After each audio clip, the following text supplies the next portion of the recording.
Encore une histoire d'ours. Il était une fois un ours brun qui vivait loin, très très loin, au plus profond de la forêt. Oh non, non! Je t'arrête tout de suite, hein! Pas encore une histoire d'ours! Dis donc, l'ours, tu as interrompu mon récit, là, tu sais? Qu'est-ce qui se passe, hein? Tu sais combien il existe d'histoires d'ours? Je vais te le dire, moi, beaucoup trop.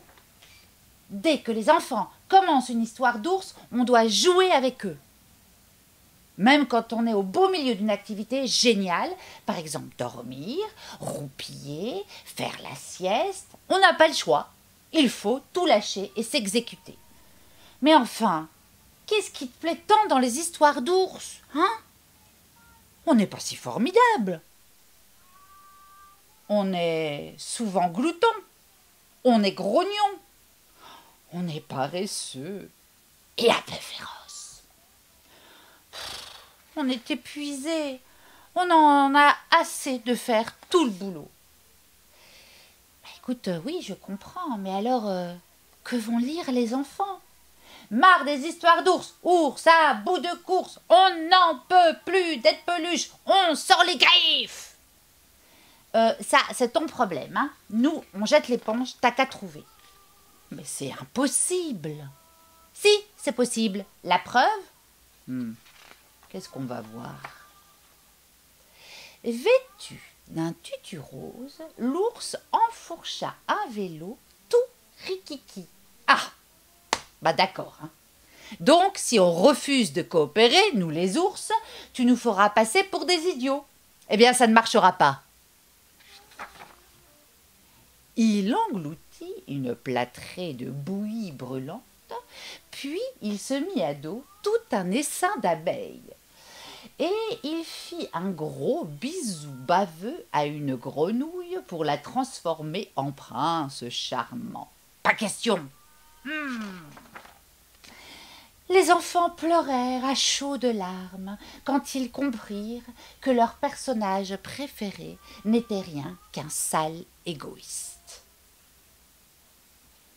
Alors ça, c'est un coup bas. Bon, voici ce que je te propose. Je te trouve un autre animal, encore mieux que nous, et tu nous laisses tranquilles. Fini les histoires d'ours. Marché conclu? Marché conclu. Bouge pas. J'ai exactement celui qu'il te faut. Voilà ta vedette! Dis donc, tu sais combien d'éléphants tiennent dans un livre, hein? Pas beaucoup, hein? Ils sont beaucoup trop gros. Ok, alors un échidné, hein? Ben non, c'est trop piquant. Alors, un corbeau? Oh non, hein, c'est beaucoup trop croyant. Alors, un chaton? Mais non, c'est beaucoup trop mignon. Un ouistiti? Oh non, ça c'est beaucoup trop fou. Une taupe à nez étoilé? Non. Une roussette? Oh non, ça c'est beaucoup trop sinistre. Un dodo? Mais c'est trop disparu. Un crabe? Mais ça c'est trop teigneux. Un cheval? Niette. Un paon? Non, ça c'est beaucoup trop huppé. Un ver de terre? Non, ça c'est trop rasoir. Non. Un koala? Oh non, ça c'est beaucoup trop câlin. Un poisson pêcheur? Oh mais non! Mais quelle horreur! Un kangourou? Trop bondissant. Un saumon? Et ils sont passés où les saumons? Un guépard trop rapide, une tortue trop lente, une araignée trop affreuse, une gazelle trop froussarde, un poisson globe. Oh, sérieux quoi! Ah, c'est tout ce que je connais comme animal, moi. Alors l'ours, tu vois bien, vous seul avez toutes les qualités pour figurer dans une bonne histoire. Bien sûr, les ours sont parfois gloutons, grognons, paresseux et même féroces, comme tout le monde, non? En fin de compte, les ours sont parfaits. Et bon, oui, et quoi? Pas d'inquiétude, j'ai une idée. Il était une fois un ours brun qui vivait loin, loin, très loin au plus profond de la forêt. Un jour, l'ours s'endormit et hiberna pendant 8 longs mois, sans interruption. Par chance, quelques amis acceptèrent de le remplacer pendant cette pause bien méritée. Boucle d'or et les 3 ours. Fin.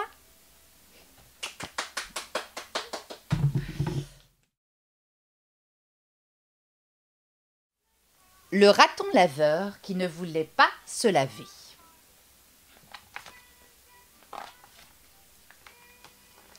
Raton n'aime pas, mais pas du tout, se laver.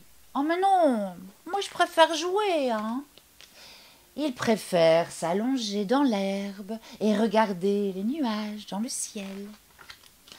Ce qu'il ne supporte pas, c'est, lorsqu'il est en train de jouer, de devoir tout abandonner, ses petits personnages et l'histoire qu'il se racontait. Oh non, non! Alors, quand sa maman l'appelle pour qu'il aille au bain, il se cache derrière les rideaux, sous les coussins du canapé, dans le placard. Mais sa maman finit toujours par le trouver. Elle l'attrape et le jette dans la rivière. Non! Où il rejoint sa sœur et son frère. Tous les soirs, il cherche une cachette où sa maman ne le trouvera pas. Mais où est mon fils? Ouh! Il ricane derrière la porte de la cuisine, tellement heureux d'avoir découvert un abri sûr, loin de l'eau et du savon. Mais sa maman le trouve à chaque fois. Elle en a assez de le chercher tous les soirs, hein. Ça le fatigue. J'ai pas que ça à faire, hein, dit. Alors elle dit, puisque il a envie de rester sale, il n'a qu'à le rester. Voilà. Au lieu de courir après Raton, elle regarde tranquillement, les pieds dans l'eau, ses autres enfants jouer dans la rivière. Alors Raton laveur devient sale, très très sale. Il ne se lave même plus les dents. Bah oui, comme ça je peux jouer plus longtemps.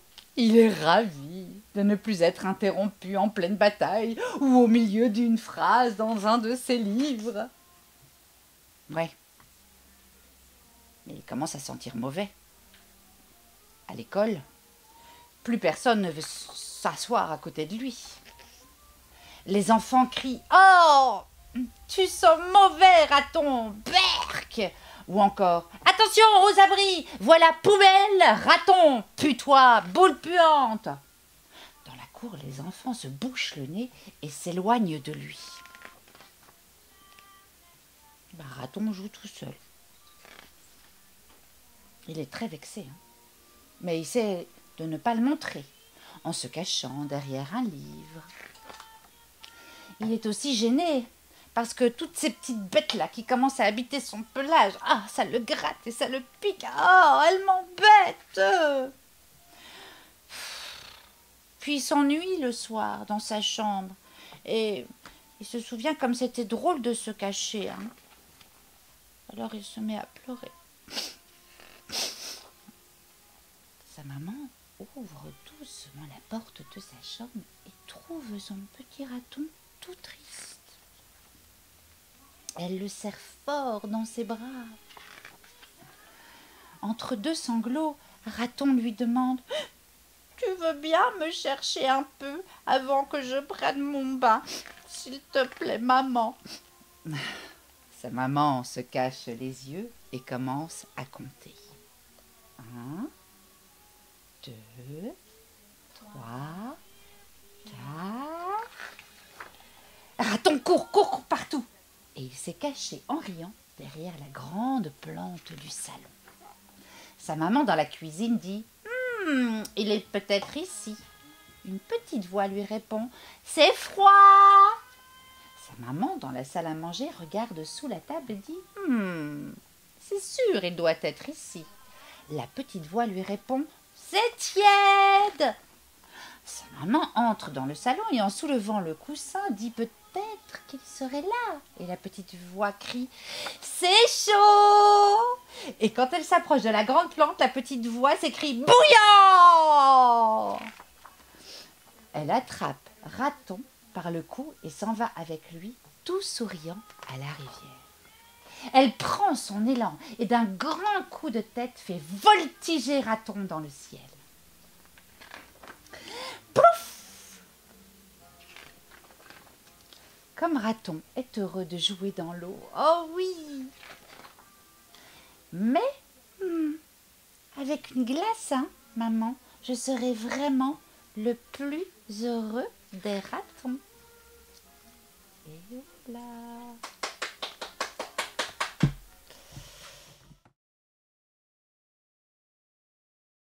Alors, Allumette et le gros caillou. Je m'appelle Allumette à cause de mes cheveux qui ressemblent à des flammes. Et mon chat, c'est Patapouf. Et je vais vous raconter une histoire qui m'est arrivée cet été. Il faisait beau et je me promenais. Je me suis assise sur un gros caillou pour me reposer. Mais voilà que tout à coup, le caillou s'est mis à bâiller. Oh, j'ai bien dormi, hein, dit le caillou. Je pense que j'ai dormi une centaine de milliers d'années. Eh ben, moi, c'était la première fois que je voyais un caillou éveillé. Est-ce que cette année est une bonne année a demandé le caillou. J'ai répondu oui, c'est une bonne année pour les cerises. En tout cas, le caillou a froncé les sourcils. Les cerises? C'est quoi déjà ça, des cerises? Il avait oublié les cerises. Voilà ce qui arrive quand on dort longtemps. Alors, j'ai proposé d'aller lui en chercher dans mon jardin. Les cerises étaient rouges et brillantes et bien grosses. En chemin, j'ai remarqué un petit nuage que je vois souvent dans les parages. Est-ce que le gros caillou avait aussi oublié les nuages? Ça serait étonnant tout de même. J'ai crié « Hé, tu viens avec moi, petit nuage? Je voudrais te présenter à quelqu'un. » Le petit nuage m'a suivi. Bogota, la tortue, nous a suivis aussi. Elle avait enfin surtout envie de cerises. Le caillou était enchanté de voir des cerises. Il en avait entendu parler, mais il n'en avait jamais vu de près. Patapouf, lui, pas gêné, lui a sauté dessus. Ah! Oh! Hé, dis donc, toi, tu me chatouilles la tête, hein a rigolé le caillou. Hé, mais qui es-tu? Enfin, je suis le chat, Patapouf. Ah, bien sûr, un chat, bien sûr. Et moi, tu sais qui je suis? A demandé Bogota. Toi, Attends, ça va me revenir. Quelque chose avec un T, hein? Un T, oui. Tu es une torte. Non, pas une torte. Une tarte. Une tarte! Oui, c'est ça, tu es une tarte. Une tarte! Patapouf était mort de rire. Mais Bogota était un peu vexé. Le petit nuage s'est mis à pleuvoir pour attirer notre attention. Oh, petit nuage, je t'avais oublié. Tiens, a dit le caillou. Toi aussi tu oublies des choses? Mais, en plus, qu'est-ce qui arrive à tes beaux cheveux? Eh ben, tu sais, la pluie éteint les flammes. Et c'est toujours comme ça quand mes cheveux sont mouillés. Le caillou n'avait pas oublié les nuages et la pluie.